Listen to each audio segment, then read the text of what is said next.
दोस्तों, स्वागत है आपका इजी अध्ययन चैनल पे। आज हम परसेंटेज के कुछ और क्वेश्चन भी लेंगे और देखते हैं टाइप वाइज हम क्वेश्चनों को देखेंगे, कॉन्सेप्ट समझेंगे और बहुत ही आसानी से हम कॉम्पिटिटिव एग्जाम को, मैथ्स को बहुत अच्छे से हम टैकल करेंगे। ठीक है, चलो क्वेश्चन देखते हैं। किसी वस्तु के भाव में 16 से 2.3% की कमी आ जाती है, किंतु उसकी दैनिक बिक्री में 14 से 2.7% की वृद्धि हो जाती है। परिणाम स्वरूप उनकी दैनिक बिक्री में कितना अंतर आएगा। ठीक है, हमने जो है 16 से 2.3% पकड़ लिया, 16 से ही 2.3% हमने पकड़ लिया। इसकी वैल्यू होती है कितनी, 1/6। ठीक है, इसकी कमी आई है। तो कमी का क्या मतलब है कि अगर वस्तु का भाव पहले 6 रहा हो, पहले वस्तु का भाव अगर 6 रहा हो, वस्तु का प्राइस अगर 6 रहा हो, तो कमी आने की वजह से अब घट के 6 से 1 घट के अब 5 हो गई। ठीक है, ऐसे ही उसकी दैनिक बिक्री में 14 से ही 2.7% की वृद्धि हो गई। ये दैनिक बिक्री आपकी 14 से ही 7% की इसमें वृद्धि हुई है। तो ये कितना हुआ, 1/7, मतलब कितना, 7 से बढ़कर 8 हो गया। यदि उसकी पहली बिक्री 7 थी तो अब वो बढ़कर 7 से बढ़कर 8 हो गई। ओके, तो हमें इसमें क्या करना होता है, हमने यहाँ तो लिखा प्राइस, भाव, वस्तु के भाव 6 से बढ़कर 6 से घटकर हो गया 5, और जो बिक्री होती है, क्वांटिटी बोलते हैं उसे, बिक्री कह लो, एक संख्या है बिक्री, ये आपकी 7 से बढ़कर 8 हो गई। ठीक है, अब हम क्या करते हैं, इनकी मल्टीप्लिकेशन कर देते हैं। 6 7 या 42, ठीक है, 5 8 या 40। ओके, ये हमने मल्टीप्लिकेशन कर दी, तो ये आपका आया, ये भी आपकी बिक्री है, टोटल बिक्री, टोटल बिक्री। ठीक है, ये आपकी टोटल बिक्री है, बिक्री जो कि टोटल है, ये आपकी वो है। तो अगर 42 से घटकर 40 हो गई तो कितना अंतर आया, -2 का। इसका मतलब पहले से बिक्री घट गई है। ठीक है, कितनी घटी है, -2 बट्टे, हमेशा प्रारंभिक वैल्यू लेते हैं, पहले 42 थी तो हमेशा, क्योंकि हम पहले के को कंपेयर करके तो देखेंगे, तो इस वजह से पहले 42 गुणा 100, ये परसेंटेज निकल गया आपका, -100/21। माइनस इसमें से, ये माइनस बस ये शो कर रहा है कि आपको पहले से कम बिक्री हुई है, बस ये चीज शो कर रहा है। ठीक है, तो ये आपको कितना होगा, 21 चौके 84 16 कितना, 21 सत्ते 147, 4.7% का बिक्री आपकी कम हुई है। ये अंतर आया, माइनस के 4.7%। ठीक है, अब हम ये समझेंगे, आपको दिमाग में आ रहा होगा कि प्राइस और क्वांटिटी की आपने मल्टीप्लाई क्यों करी, क्यों गुणा करा इसे। तो हम जरा ये समझते हैं कि अगर मैं आपसे कहूं कि आम जो है, एक आम का भाव, एक आम की बात हो रही है, 5 रुपीज पर आम है एक आम का। ठीक है, अब अगर बहुत सारे आम आने लगे, ठीक है, 8 आम का भाव कितना होगा, 8 गुणा 5 40 होगा। ठीक है, तो यहाँ जो है ये प्राइस है 5 रुपीज, ये समझ लीजिए प्राइस जो है ये आपका पर वो दिखा रखा है कि ये भाव होता है, जैसे 6 रुपए का पर यूनिट, कुछ भी आप समझ लीजिए। और ये क्वांटिटी है, क्वांटिटी ये आमों की संख्या समझ लीजिए आप। ठीक है, तो आप जब इसकी मल्टीप्लाई करोगे तभी तो आपका टोटल प्राइस पता लगेगा या टोटल बिक्री पता लगेगी। इस वजह से ये 42 आया है, और ये 5 8 या 40 इसी वजह से हुआ। ये दोनों को 40 कर ले तो पहली बार में जो हुआ वो 42 बिक्री हुई, और उसके बाद जो आपका हुआ कमी के बाद जोड़ इनको करके देखा तो ये कुछ कमी आ गई, 42 से 40 में कुछ कमी आ गई। ठीक है, तो -2 की कमी आई है, तो -2 ऊपर लिखा, और कितने पे कमी आई है, हमेशा प्रारंभिक वाली वैल्यू लिखेंगे आप। तो ऐसे ही 42 लिखा गुणा 100 और हमने परसेंटेज निकाल लिया। एक बार रिमाइंड करके देखना, आपको समझ में आएगा क्वेश्चन। एक क्वेश्चन इसी चीज के ऊपर एक और टाइप आता है, आयत वर्ग वृत्त के ऊपर क्वेश्चन पूछे जाते हैं। होता क्या है कि आयत की कुछ लंबाई बढ़ा दी, चौड़ाई घटा दी, पूछेगा कि उसके क्षेत्रफल में कितना अंतर आया। ये क्वेश्चन बहुत ज्यादा पूछे जाते हैं। अब इसको कैसे टैकल करेंगे हम, ठीक है। अब हमने देखा आयत की लंबाई में जो लेंथ है हम डायरेक्ट लिखेंगे वृद्धि होगी 20%। 20% की वैल्यू कितनी होती है 1/5। 1/5 की वैल्यू मतलब लेंथ 5 से बढ़कर कितनी हो गई 6। फिर से देखिए 20% की वृद्धि हुई है। 20% की वैल्यू का मतलब 1/5, मतलब आपकी जो लेंथ है वो 5 से बढ़कर 6 हो गई है। ऐसी जो आपकी विड्थ है, चौड़ाई जो है, उसमें 14 से ही 2/7% की कमी आई है। 14 से ही 2/7% की कमी आई है। 14 से ही 2/7% मतलब 1/7। यानी कि अगर पहले विड्थ आपकी 7 थी, अब घट के कितनी हो गई है 7 - 1 6 हो गई है। तो लेंथ हमने रखी यहाँ, विड्थ लिखो इसके नीचे 7 6। ठीक है, तो आपको पता है एरिया क्या होता है लेंथ इनटू ब्रेड्थ। ये कितना था 5 7 35, ये कितना था 6 6 36। लेंथ और विड्थ की मल्टीप्लाई कर दी, एरिया इसका यही होता है रेक्टेंगुलर का।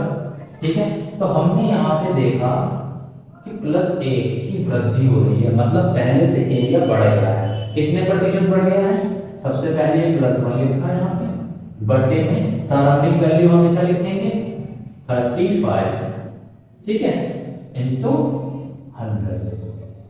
ओके, तो ये हमारा कितना हो गया, ये कट गया 20 5 से, और ये 7 से, 5 7 35, तो 20/7%। तो कितना हो गया 7 दूनी 14, 6 7 8 56, 2.85% की वृद्धि हो गई है आपके एरिया में।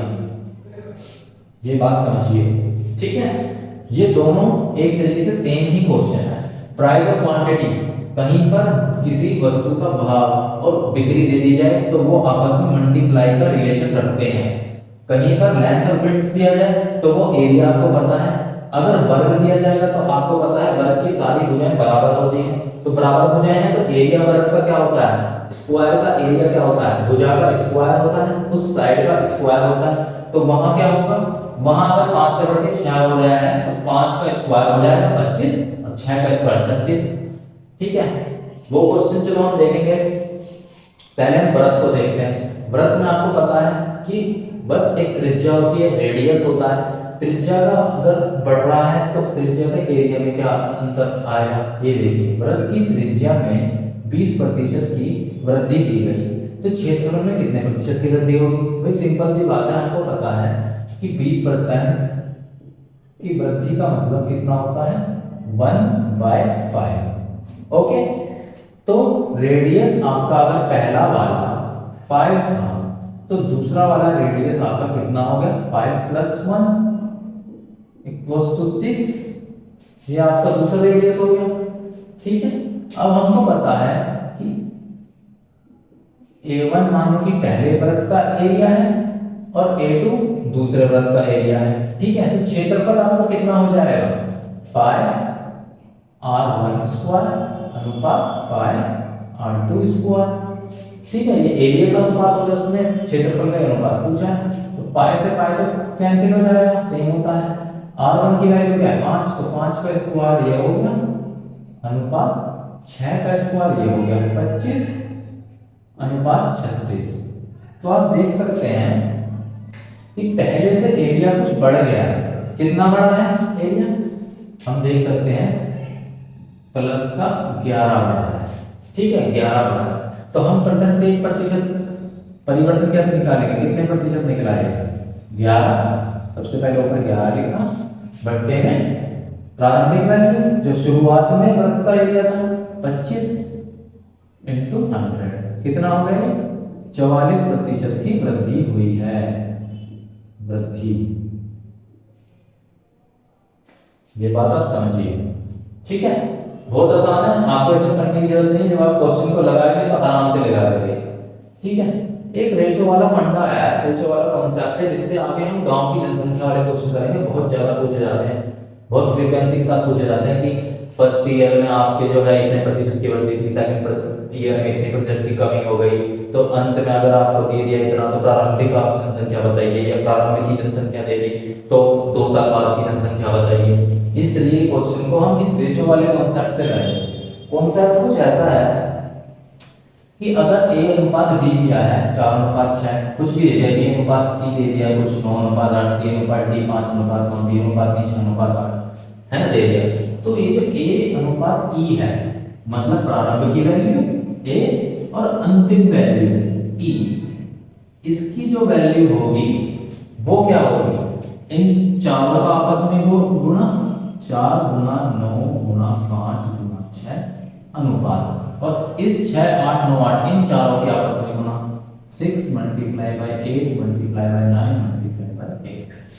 ठीक है, चाहे तो हम इसको यहां भी काट सकते हैं, अभी मैं दिखाऊंगा कैसे छोटा करने के लिए। अब आपको पता है यहाँ अनुपात है तो ये कट जाएंगे, 6 से 6 कट रहा है यहाँ पे, ठीक है, 9 से यहाँ पे 9 कट रहा है, ठीक है, और क्या कट रहा है यहाँ 4 से ये 8 भी कट रहा है 2 टाइम्स, ठीक है, तो 5 अनुपात 16 आपकी ये वैल्यू आ गई। ये वैल्यू आपकी आई ए अनुपात ई की, ठीक है, आपकी ये वैल्यू आ गई। अब आप सोच रहे होंगे कि हम बार बार ऐसे लिखेंगे फिर काटेंगे, तो हम ऐसा नहीं करेंगे। अब हम क्या करेंगे, मैं आपको एक और दिखाता हूँ कि इसको कैसे हम कर सकते हैं। आप ऊपर ही काट लीजिए, आप इसको ऊपर ही काट लीजिए। ये तो मैंने आपको तरीका बता दिया कि ऐसा होता है। अगर आपको इसे जैसे छोटा जब करोगे, जब आप क्वेश्चन करोगे, तो आपको ये अनुपात की कैसे निकालना है, यहीं से काट लेंगे आप। आपको दिख रहा है यहाँ कौन से 6 6 बराबर है, ये इससे कट गया, खत्म। यही 9 9 यहाँ पे काट लो, ठीक है। यहाँ आपको पता है 4 और 8 है, 4 8 को 2 बार काटेगा, तो यहीं से लिखो 2 8 जा 16, और ये कितना है बस 5 आ गया, 5 अनुपात 16 सीधा आ गया। ये आपकी वैल्यू सीधी ऐसे करेगा, ठीक है। इस तरह के क्वेश्चन में जो मैंने कॉन्सेप्ट बताया, प्रारंभ की वैल्यू ए देगा और ई अंतिम वैल्यू देगा, ठीक है। ये गांव की जनसंख्या वाले क्वेश्चन जो ये हैं, और कंपाउंड इंटरेस्ट जो चक्रवर्ती ब्याज होता है, इसमें बहुत ज्यादा यूज होता है इन सब चीजों का। वो मैं बताऊंगा आपको जब मैं पढ़ाऊंगा आपको एसआई और सीआई, मतलब सिंपल इंटरेस्ट, साधारण ब्याज, कंपाउंड इंटरेस्ट, चक्रवर्ती ब्याज, ठीक है। चलो अब हम ये क्वेश्चंस करते हैं गांव की जनसंख्या वाला, ठीक है। गांव की जनसंख्या पहले ईयर में 16 से 2/3% की वृद्धि से बढ़ी, सेकंड ईयर में अंत में, सेकंड साल के अंत में 12.5% की वृद्धि से बढ़ी। तो 2 साल के बाद जो गांव की जनसंख्या है वो 4200 हो गई। 2 साल के बाद ये तो गांव की वर्तमान जनसंख्या कह लो, चाहे गांव की प्रारंभिक जनसंख्या कह लो, 2 साल पहले, या यूं कह लो कि गांव की जनसंख्या बताइए वर्तमान, ठीक है। तो अब हमें क्या करना है, ये इसी कॉन्सेप्ट के ऊपर है, ठीक है। सब पहले ईयर में जनसंख्या फर्स्ट ईयर में कितनी बढ़ी, 16 से 2/3% बढ़ा, मतलब ये आपका 1/6 होता है, ठीक है। सेकंड ईयर में कितना बढ़ा, 12.5%।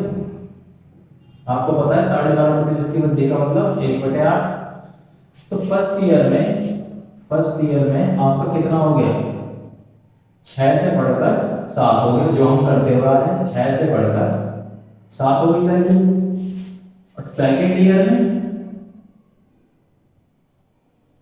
12.5% है, 1/8, तो ये 8 से बढ़कर 8 + 1 9 हो गया, ठीक है।